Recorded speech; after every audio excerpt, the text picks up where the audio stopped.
We're live. We're live. All right. What episode is this? This is 11. 11. Dude, we made it past 10. All right. Yeah, the double digits. I know. I'm excited. All right, cool. We're real podcasters now. Yeah. I think the average podcast is like 5 episodes before people are like, fuck this. And throw it in. Like, nothing's growing. Nothing's happening.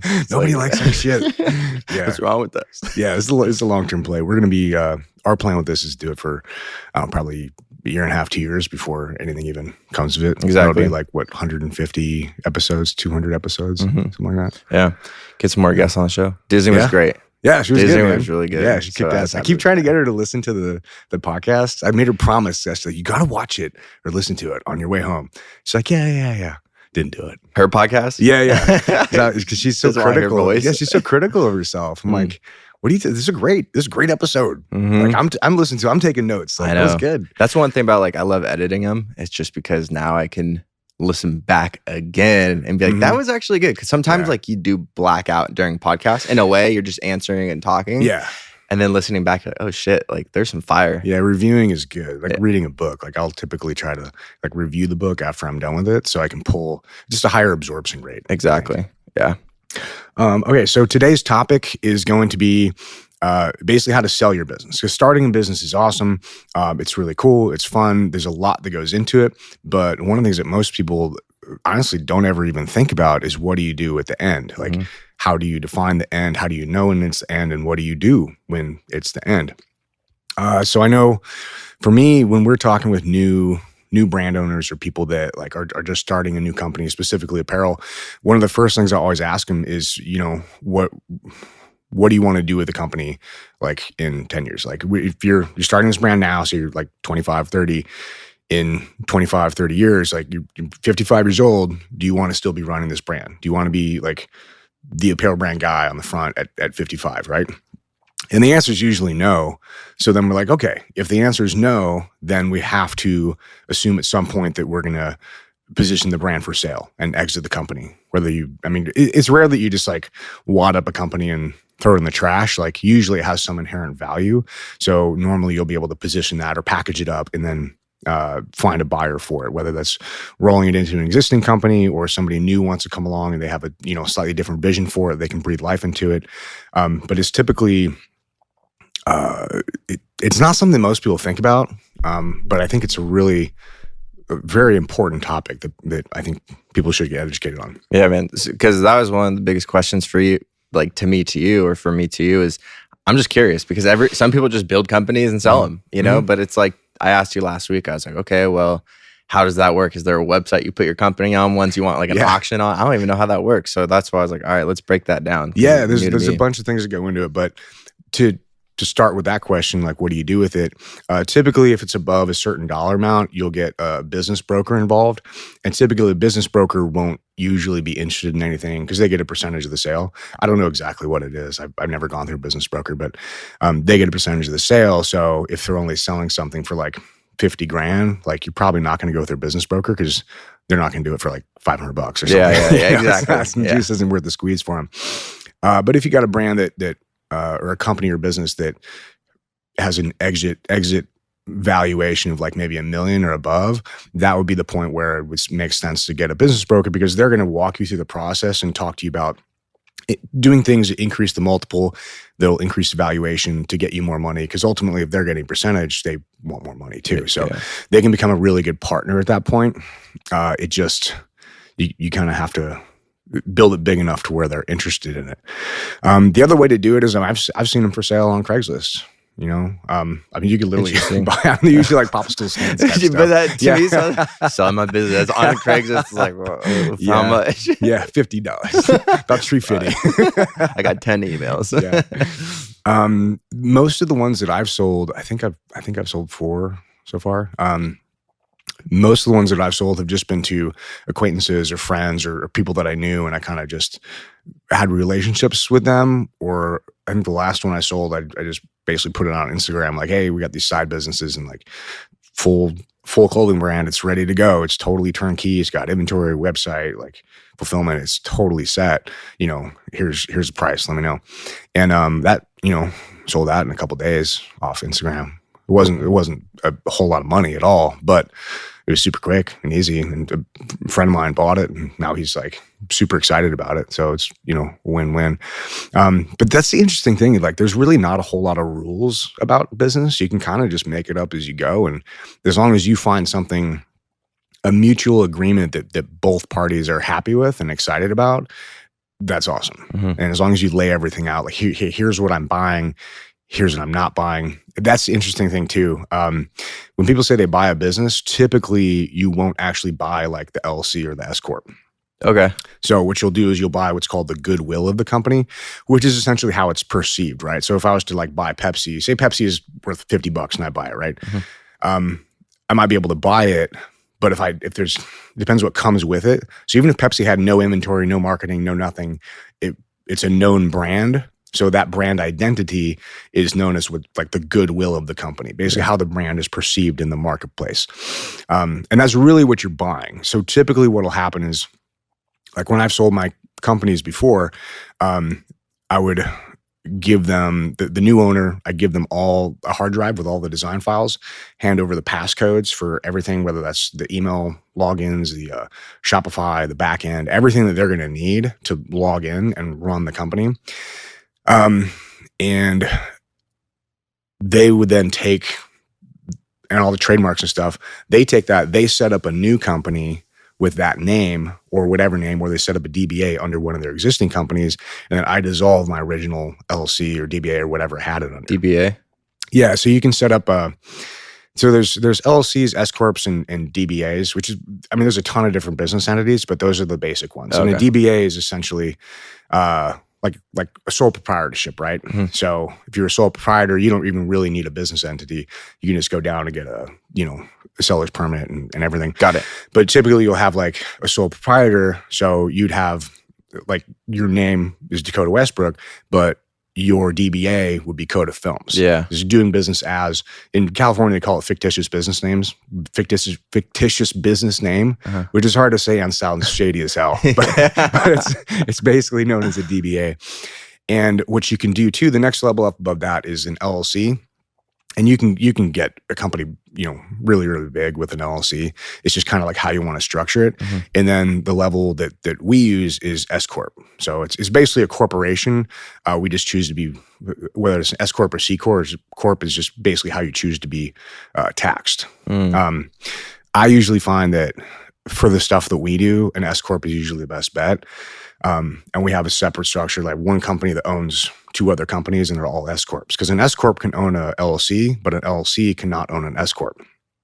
So, but we don't need to get into all that. It's well, that's something I definitely want to dive more into, maybe on a later podcast, because there's so many layers to it. I just bought, like, I have an LLC. Like, I just got it last week. That's good. Kota Films. So it's kind of just funny where I'm like, I don't really know what to do with it, but people are just go get it. And it's very important that you're going to need it. Well, the best thing to do for it is, what you mainly need it for is getting a business bank account, because you got to separate your personal finances, your business finances. Have to do that. The whole finance game is a whole separate topic that gets pretty deep. But yeah, that's one of the main benefits. And then you obviously get your business license from the county, and just the basic setup stuff. But when somebody buys it from you, they're usually not buying that stuff. At least most of the stuff that I've sold. I mean, if you have like a brick and mortar shop and a location, that's probably a different animal, or maybe a restaurant. It's probably different. But most of the stuff that I sold is just like e-commerce product-based stuff, and there's really flexible with like the location and the warehousing and all that stuff. All right, cool. So what was the first business that you sold? Because I know you said 3 or 4. Yeah, Forged is the first company that I started with a friend of mine, and I ended up selling my half of the company to one of our employees 5 years later.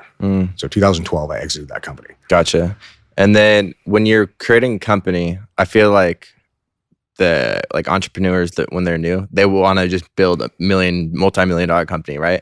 But I remember talking to you saying that not every company has to be $1 million company. You know what I mean? Like, it depends what you want. Yeah, exactly. So it's kind of like, did you going in within those individual companies, separate ones, like these will be $1 million companies, and then you just had that end goal of just selling it once it hit $1 million or somewhere? My buddy James said something to me years and years ago, probably like 12 years ago. And I didn't understand at the time, but he was so true. I was asking him about business. He's been, longer than me. I was like, oh, what's your business do? Like, how big is this? Just like, I think he was doing like 2 or 3 million at the time. I was like, oh man, like, I forget exactly how it came out, but the basis of it was you have to get it over $1 million. Otherwise you're not making any fucking money. Yeah. Because your overhead is so high once you get beyond the point of like you running it and you being the operator and basically the solo entrepreneur. Once you start having people and now you have those people need a place, those people need a location, you need HR, you need payroll tax, you need all this infrastructure to support those people. And in order to do that, you almost you force the company to go like well over $1 million, because if you want to bring any money out of it, you have to grow certain points. So there's that kind of like that crux point where you can build it to like, you know, maybe $500,000 or $750,000 and run everything yourself, but you kind of have a job.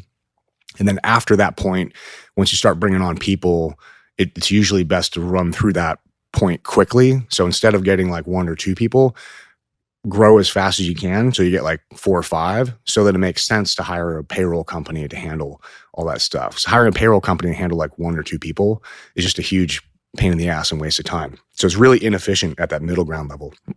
But the things that start to get more efficient at like $3 or $4 million, and then it starts to like become easier and it's easier to manage the moving parts. But that's that's why most businesses don't get over $1 million. It's because you have to install like systems and processes and training and people to get over $1 million. And that comes with a whole bunch of other like pain in the ass. Mm-hmm. So you create a company, right? Like, or I create a company. Anyone can create the company. And then I'm like, all right, it's been 5 years. I'm ready to sell. I want to sell it for $5 million. Cool. Someone buys it.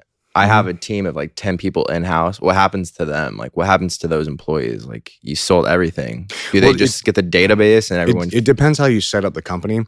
So typically, if like say you sell it for $5 million, that's typically something that depends on the multiple. But let's say you get $1 million EBITDA, which is earnings before tax, whatever. I don't know exactly what it stands for, but basically that's how you and I would calculate like profit, like what you can actually pull out of the company and pay yourself if you wanted to, and you were investing in like growth and inventory and all that other stuff. So you have your EBITDA, and let's say to get a $5 million valuation, you have $1 million in EBITDA and a 5x multiple. So a multiple just means like what the EBITDA is. Usually, and there's a million ways to value a company, but this is the baseline, is you have your profit and then a multiple of the profit. So that's typically called, and that's how you reach a valuation. So most apparel brands that I've seen are typically 3 to 5 times multiple. So if you have $1 million in EBITDA or profit, you roughly would get, $4 or $5 million in valuation. But to get that's a really good, solid rolling company. So to get $1 million in profit and a $5 million valuation, that company already has people. It already has infrastructure, likely has locations, and you probably have management over the people already. So you've moved beyond like entrepreneur, manager, leader to an owner. And that's where you have people in place who do all those things for you. And you can kind of like back out of it. And that's kind of how this last year we've ran our company as Disney running up into the CEO position now and me backing off, taking on more of like an owner role. So now that's a fully packaged company. So if I were to sell the company, typically the buyer is going to want everything intact, right? So this would be an odd situation because Disney's my wife and she probably doesn't want to work for somebody else. So that's an odd situation. But let's say you're not related to anybody, you're not married to anybody in the company, and it's fully self-sufficient. And then you sell the company. So there's usually a handover. So in that situation, you'll hopefully have a really good relationship with the buyer, and you'll coach your team up and articulate to them why they should do a good job for this new owner, right? Because you help build it, you help build them, they help build you. You got it to that point with them. Sometimes there's some contention like, well, you're selling it, you're getting all the money. Like, what do they get? They just get a new boss. Yeah. So there's a lot of times what people will do is they'll either give them a bonus. Like say you get $5 million and you have, say 10 employees, you want to give each employee like, $50,000. So you take $500,000 of that and you're like, hey, here's $50,000 for doing this. Now you can do that with a percentage of ownership, or you can do a bonus. It depends how because then tax strategies come into place. It's a little complex. Right. But it's really just like the whole goal is to get a win-win-win situation. So you win as the seller, the new buyer wins, and the employees and the team wins as well. So however you want to craft and construct that to where it's everybody's happy, there's really not a whole lot of rules to it. It's just whatever you guys want to do. You know, whatever that dollar amount is, whatever the percentage is, whether it's a bonus or maybe it's nothing. Maybe, you know, you don't have to do any of that. Mm-hmm. When's the right time to sell your company? Man. Like if you have your exit strategy, you just want to sell it, or if it's just like you're in deep shit and you're like, I maybe bankruptcy. I don't know how that part works, where it's like you're really bankrupt, like then that gets taken away no matter what. So it's kind of like, when is the right time to? It's such a personal decision.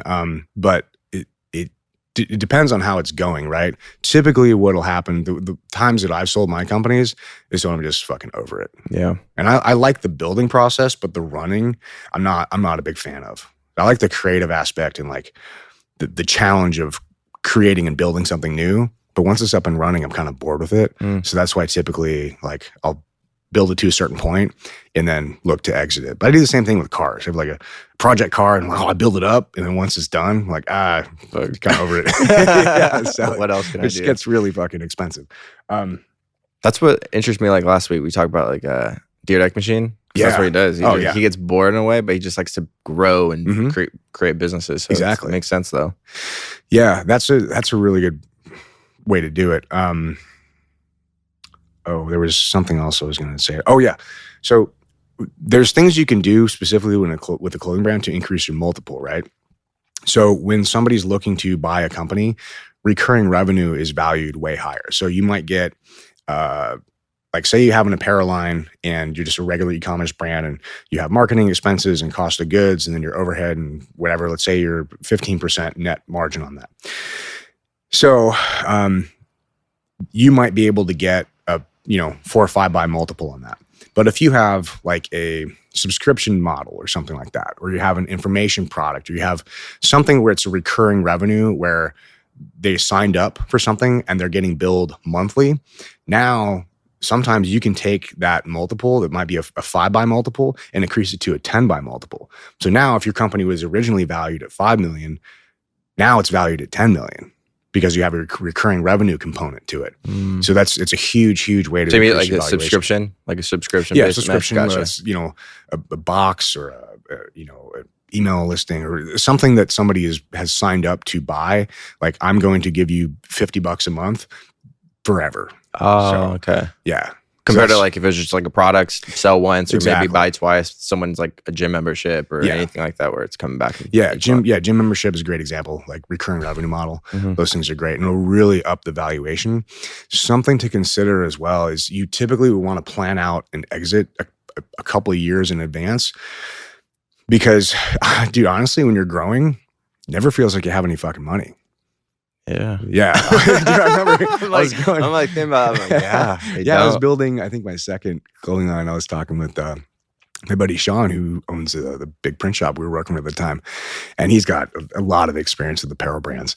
Most of what I learned is I learned from him, especially in the beginning. I was growing it and I'm like, dude, what is going on? Like we're doing well, but I don't feel like I have any money. What the hell is going on? He's like, oh, it's because you're growing. Like you never feel like you have money until you either sell it or you stop growing.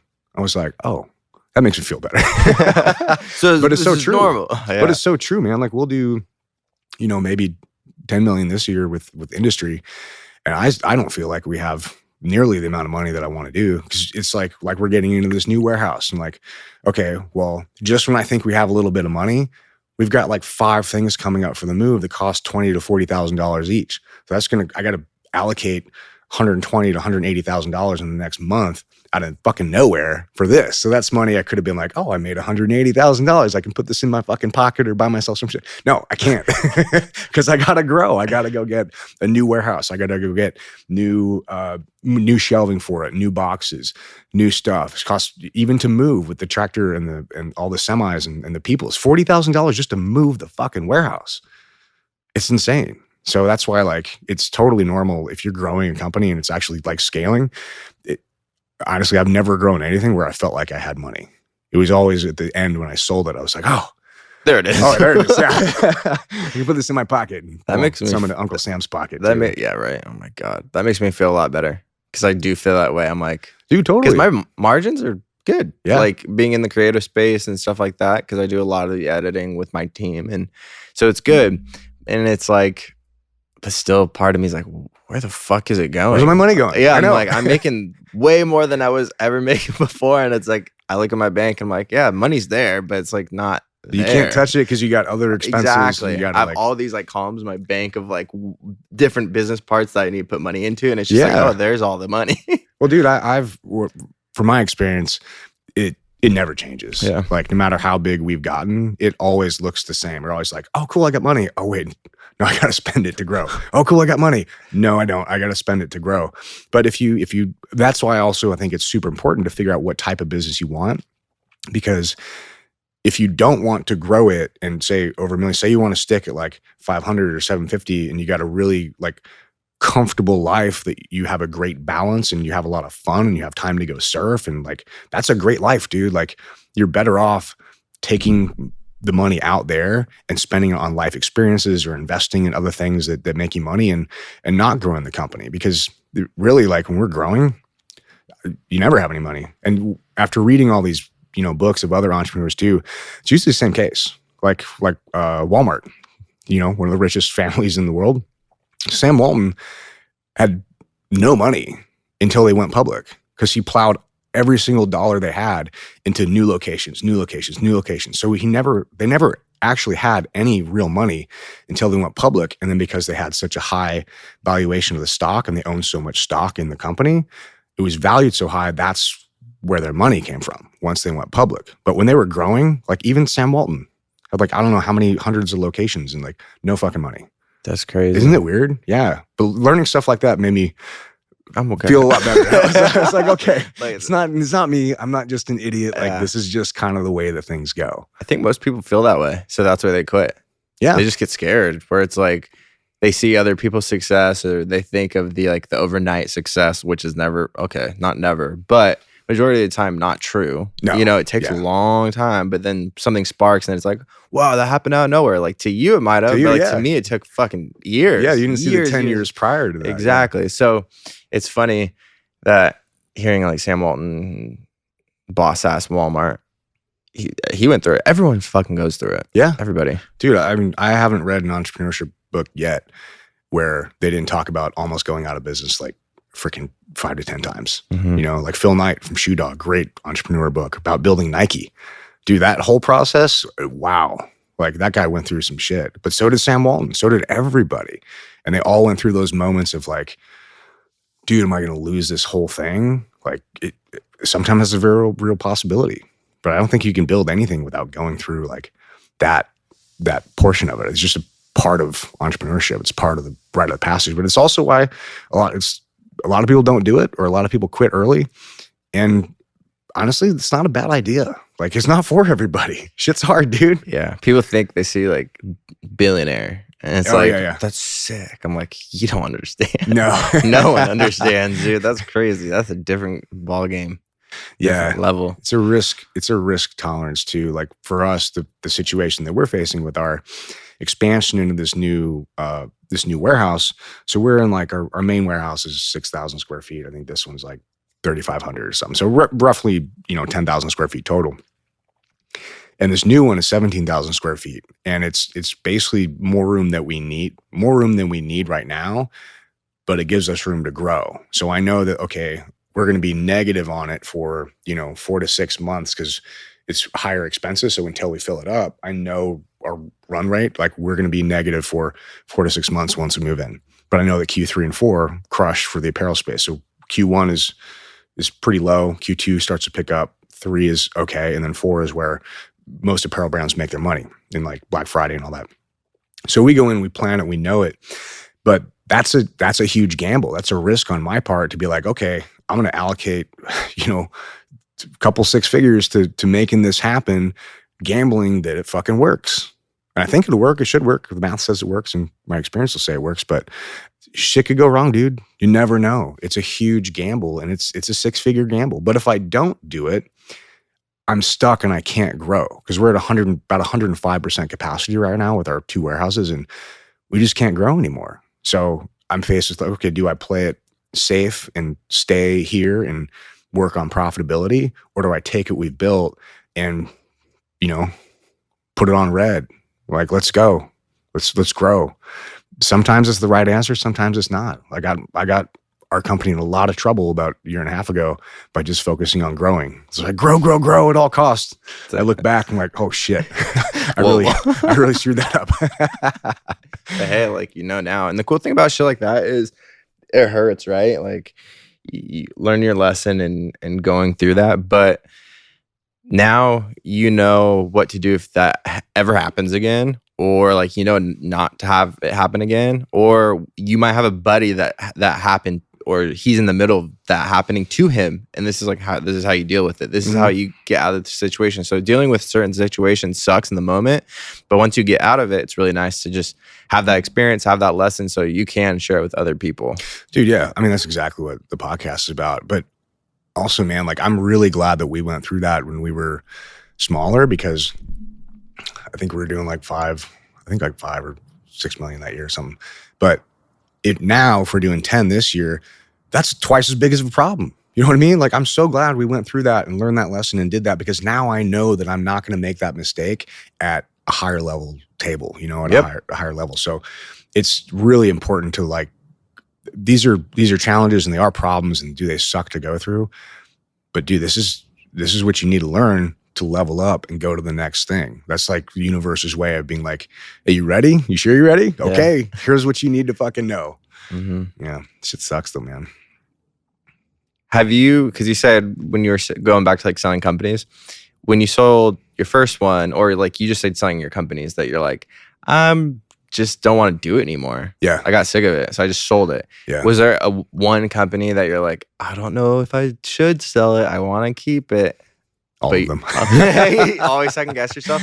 Dude, yeah. Going into the next thing with that is like, how's it feel to sell that company and then like see how people work with it after? Like, it might die, and you're like, fuck, dude, you killed that company. Dude. Like, when I sold my half of Forged, it was really cool to see it grow and get bigger, and like, it was awesome.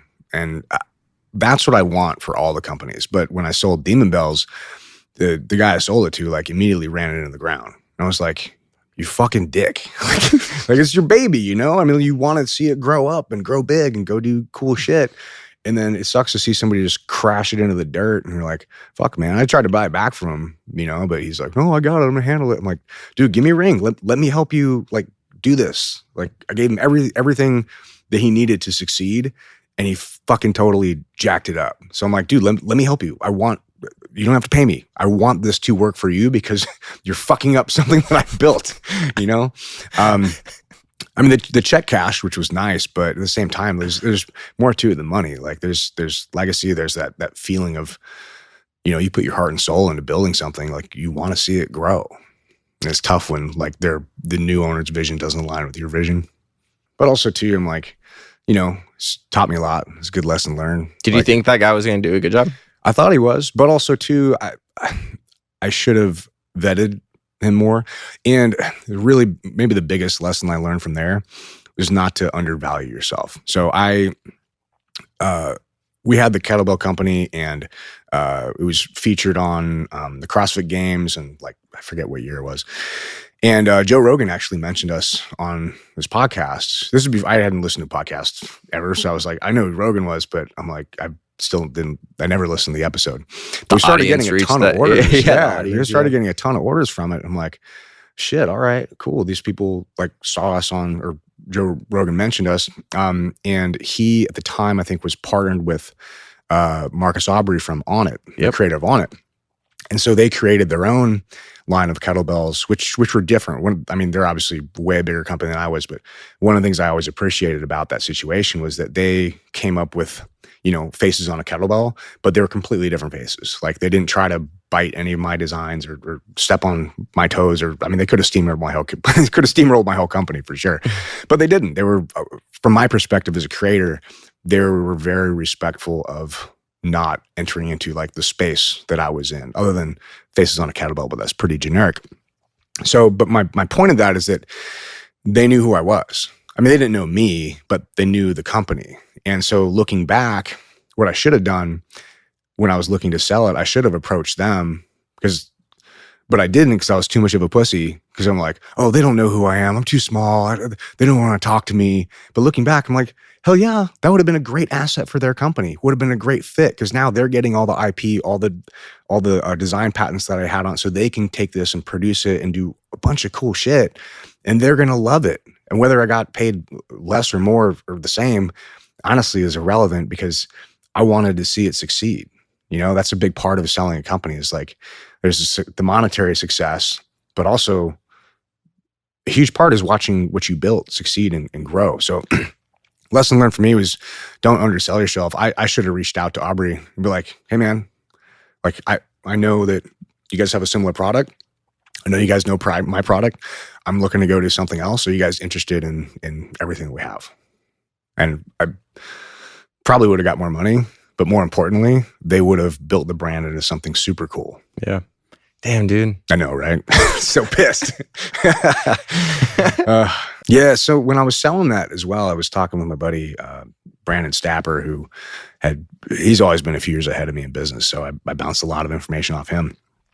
And he said something that was so simple, but it made so much sense, was that when I was trying to figure out how to value the company, he's like, well, you have the valuation of the company and then sell your inventory separate. And I was like, oh, it didn't even occur to me to do that.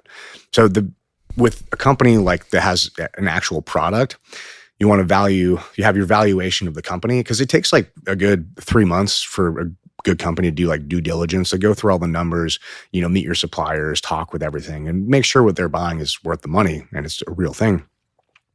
And that takes about 3 months. So the valuation of the company might be set, but your inventory levels are going to fluctuate because you can't just like turn off the spigot and not sell anything for 3 months during diligence. Because but what if you have $250,000 in inventory, right? You're like, so say you're selling a company for $500,000, you have $250,000 in inventory. That's a 50% difference. It's a huge valuation fluctuation. So the solution is basically just have the valuation of the company separate, and then have value the inventory at a per unit price. And then whatever the inventory is on closing date, that's what you pay for the inventory. So say you'll pay like $500,000 for the company and $250,000 for the inventory, because that's how much you have in stock at that date. Damn. So that sounds like a better way to go do that. Yeah. Because like sometimes you feel like you just sell everything at once. And I feel like that's just like, to me, that's how it works, But especially bigger companies have, like, if you're selling a real product, you have to have inventory, and like, how do you value that? Yeah, how do you account for it? And yeah, he told me that. I was like, oh, I feel like an idiot for not even thinking about that.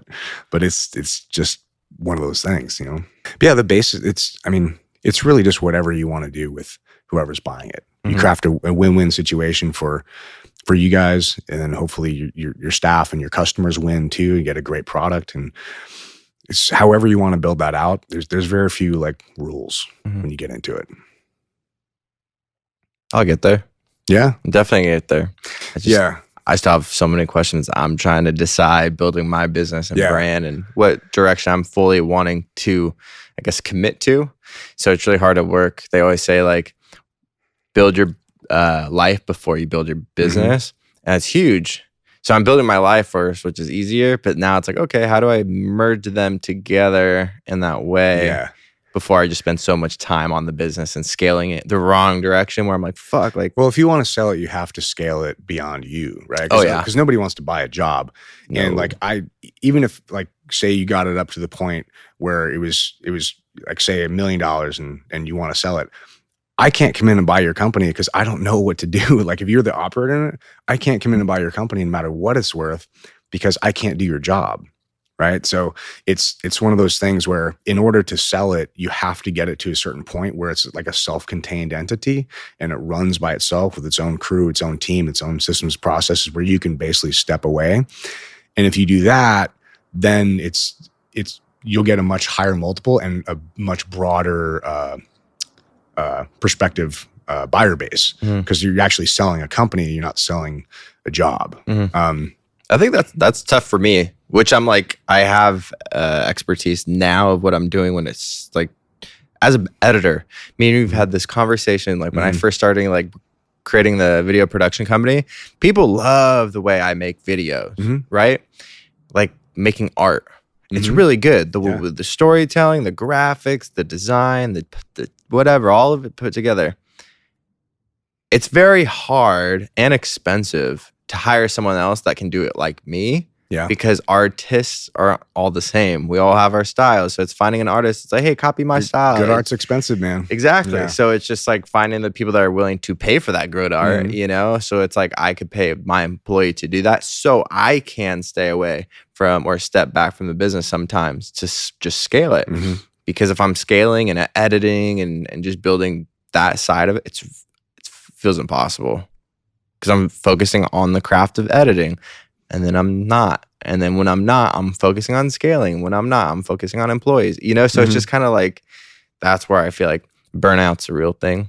Yeah, and I wouldn't worry about it right now, man. No. Like I would just, if I were in your position, I would just keep rolling, keep your overhead as low as possible for as long as possible, and just keep learning the lessons that you need to learn with, you know, managing people and especially creatives and kind of building that out. And there's a really good book that I read. It's called Built to Sell. I forget who wrote it, but dude, it was fantastic. Even if you don't ever plan on like selling your business, it really helps articulate how to create the structures within the company to where you can step away. So even if you never sell it, you can step out and you can have more free time. You can have more freedom. You can do more of the things that you know make your life enjoyable because the business is set up to run as its own entity. But that book was really good. So I'd highly recommend, if you guys are interested in this topic at all about entrepreneurship, definitely read that book. Dude, I love books.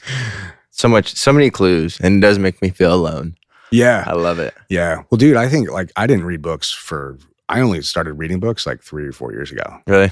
But I mean, I read a lot as a kid, but yeah, when I was my entrepreneurship journey, I didn't read books forever because nothing I needed to know was in books. You know, I needed to learn how to do the actual tactical stuff. And the only way to do that is to actually go do it.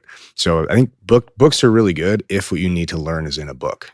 But the first couple of years of my businesses, I didn't need that. I didn't need to learn how to be a better leader because there's nobody to lead. I had no people, you know what I mean? So it would be a total waste of my time to go try to solve a problem that I don't even have yet, you know?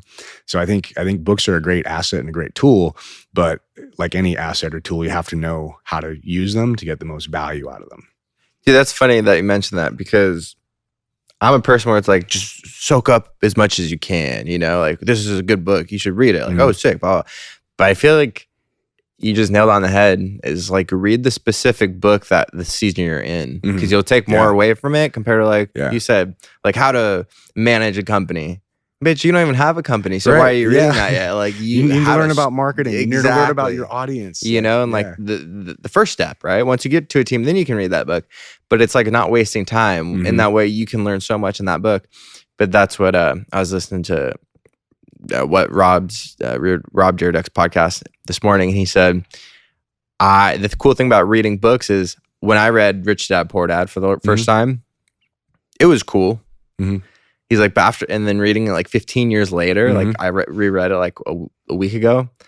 It's completely different. Yeah, because you have so much more life context, so you can absorb the things that you're like bland before. You're like, I don't even understand what the hell this guy's saying. And you read it later, you're like, oh my god, this guy's speaking my language. Like this guy's so fucking smart. Like it's insane. But yeah, it's like the season you're in. Focus on, especially reading. Focus on where you are in the season and what you're trying to build, and find topics for that. Yeah, and also another thing to consider is like the opportunity cost of your time, especially when you're new in the business and the business is you're the operator. So for you to take, you know, an hour a day to read, that's an hour where you could have completed a project. You could have onboarded a new client. You could have done something to move the business forward. You don't need to read about leadership tactics for $100 million company. You know what I mean? It's literally a waste of your time. And by the time you are in a point where you need leadership tactics for a $100 million company, you forgot the book. I wish there was a book on that. I know, but you're so right. Like you gotta choose the right books for the right season of your life. You know, and it's not always like people always say, like, "Oh, Warren Buffett reads 3 books a day or some shit like that." I'm like, yeah, he's a fucking billionaire. All he does is sit on his ass and read books all day, dude. Like, of course, he's one of the richest dudes in the world. What else is he gonna do? You're not him. Like, you cannot spend all your day reading books. So you need to go out and do shit. You need to execute and figure it out and fall on your face a few times and realize you're not made of glass and pick yourself up and get fucking stronger and go do shit in the real world. Oh yeah. I say we end on that. There we go, man. All right, perfect. Hell yeah, you guys go kill it. Oh yeah. Go kill it. If you guys are watching on YouTube, you know what to do. Like, share, subscribe. And follow us on Instagram, Kota Films, and Instagram. Oh yeah, Invictus 5326. 5326. And the links are down below. So all right.